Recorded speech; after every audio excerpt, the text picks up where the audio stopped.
Hinjinni malimmoo karrabbee ajaalu gooftaa yaadana. Assalamu alaikum warahmatullahi wabarakatuh. Guyyaa arraantanaa garee sadaqatul jaariyaa damee haramayaa aaruun heeriin keenya tokko obboleessa keenyaaf du'aa godhaa jee akkanatti kunooti akka bareedaatti sammuu midhamtoota magaalaa haramayaatiif wadaaja ajaa'ibaa kana kan yeroo aruuzaatu akkanattiin godhamanii firakkoon jammaan guutuun dhufanii akkanatti nyaata ajaa'ibaa kana godhanii sammuu midhamtoota dabalatee miskiina harka qalleeyyii yataamaa abbaan qabne hundaatu kunoo asitti dhufee nyaachaa jira.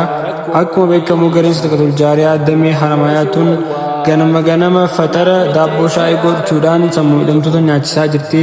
Yeroo ammaa tan ammoo kunootii kan haajaa qabulleen akkasuma kan du'aa godhachuu barbaadulleen garee tanatti dhufee waan qabu kannatee bifa ajaa'ibaa bifa addaa ta'e kanaan akkanatti godhaa jiranii isaan kanaafillee du'aa nuuf godhaa aaruun heerii keenyaa kana kannatee ummata keenya kana akkanatti jiruudhi fi fuujarraadha jannataa kannuu fi tabaasi caalaa bakka guddaa kannuu du'aa nuuf godhaa isin jannaa. Viidiyoo kana hanga dhumatti hordofaa laalaa isin jenna. Jazaakallahu khairan.